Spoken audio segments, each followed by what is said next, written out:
If you're ready to dip your toe into the luxury market, but you don't need a larger vehicle, you're probably shopping something like this, the 2022 Audi A3. Entering a new generation this year, the Audi A3 promises clever technology and driving refinement, wrapped up in a sleek, sporty package. But is it a better buy than the Mercedes-Benz CLA or the BMW 235i Grand Coupe?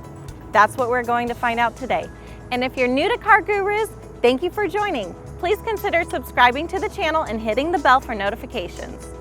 Though the A3 remains a small sedan, it is longer, taller, and wider for the 2022 model year. The size difference might be difficult for you to spot, but there are a few things that will catch your eye, like these standard LED headlights, updated larger grille, and redesigned corner vents. And let's talk about this color for a second. It's called Atoll Metallic Blue, and it isn't so expensive as it is loud. Personally, I would choose an Audi in a gray, white, or black color and save my money on this paint, but let me know in the comments what you think.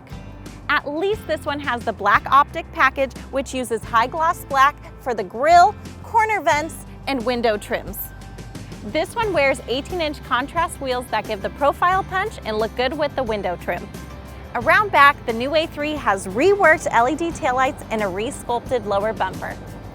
Under the hood, all A3s gain a mild hybrid system for the 22 model year, helping the 2.0-liter turbocharged four-cylinder off the line with a bump of 12 horsepower and 37 pound-feet of torque.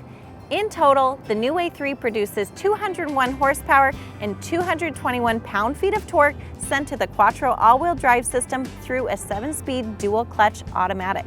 The dash to 60 miles per hour takes 6.2 seconds and top speed is limited to 155 miles per hour. Thanks in part to that mild hybrid, fuel economy is a stellar 29 in the city, 38 on the highway, and 32 combined MPG. That's better than the CLA and the 235i Grand Coupe with all-wheel drive. On the inside, the new A3 has a much cleaner look compared to the previous generation. Before, my biggest complaint was that they kind of just stuck the infotainment on top of the dash, but it seems that someone at Audi was listening to my complaining, because looky here, we have a standard 10.1-inch touchscreen that's well integrated and flows with the layout. This is running Audi's latest version of the MMI software, which is fast, easy to use, and sharp.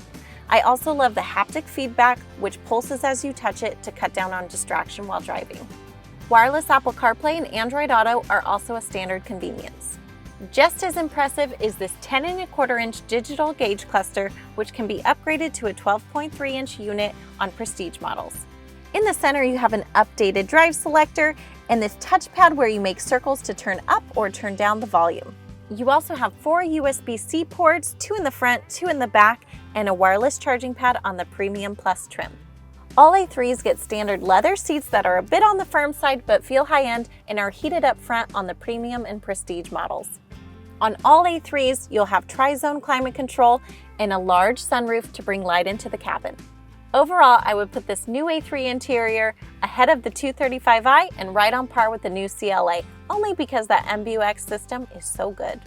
We haven't driven the 2022 CLA class, but Matt and Cliff have spent plenty of time in other Mercedes models with the MBUX system. Go check out their videos to see why we like it so much. In the back seat, I have a good amount of legroom, decent headroom, and a center armrest with 2 drink holders.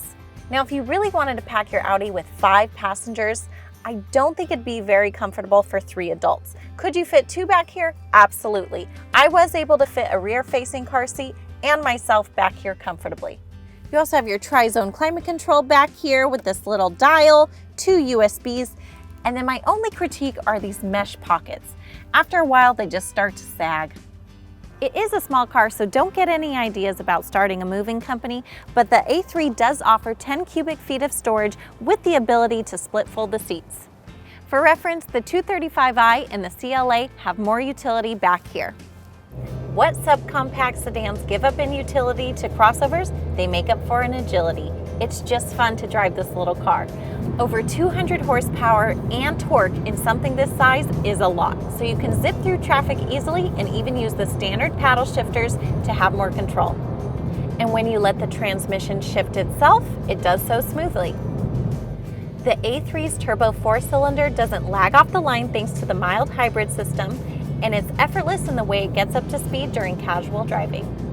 Once you're moving, the steering is light and easy to direct, and when you use dynamic drive mode, there's some resistance added. The black optic package brings a sport suspension that's perfect for whipping around corners, but does mean that the ride is a little bit firmer over bumps. In a world of crossovers and SUVs, small car safety is important. Thankfully, the A3 has good standard features, including automatic emergency braking, automatic high beams and lane departure warning, and this Premium Plus trim adds adaptive cruise control, active lane keep assist, blind spot monitoring, and rear cross traffic alerts. Without big pillars and a high dash, you can easily see out of the A3 and use those other standard safety features for added confidence. The cabin noise while driving at freeway speeds is higher than you'd experience further up the luxury ladder, but the wind and road noise is totally reasonable given this car's sub $40K starting figure. You know what? Swap out that bright blue paint for a dark gray and you'd feel pretty special driving this car. It's premium, quick, well-built, and has great features. There isn't much it's missing, but is it the best small sport luxury sedan? At a starting price of $34,945, it's cheaper than the BMW 235i Grand Coupe by about $2,000 and cheaper than the Mercedes-Benz CLA by almost $5,000. As tested, this model is $42,490. That's pricier, but well equipped for the money. Personally, I think it is the best looking car in its segment with a mature but eye-catching design that looks good from every angle. On the inside, the A3's design and tech trumps the BMW and holds up well against the redesigned Mercedes-Benz CLA. The A3 doesn't make as much power as its two rivals and would certainly lose in a race to 60 miles per hour, but that doesn't mean it isn't fun to drive. The A3 feels stable in corners and solid at speed. When you tally the scores, I think the new A3 is the best subcompact sedan you can buy, with the CLA coming in second. It's quick, slick, and smart at a high value price. But we want to know what you think. Would you choose the new A3, the 235i Grand Coupe, or the CLA? And if you're new to CarGurus, please subscribe to the channel and hit the bell for notifications so you don't miss a new video. Feel free to visit us on cargurus.com and check out the new written review of the Audi A3. See you next time.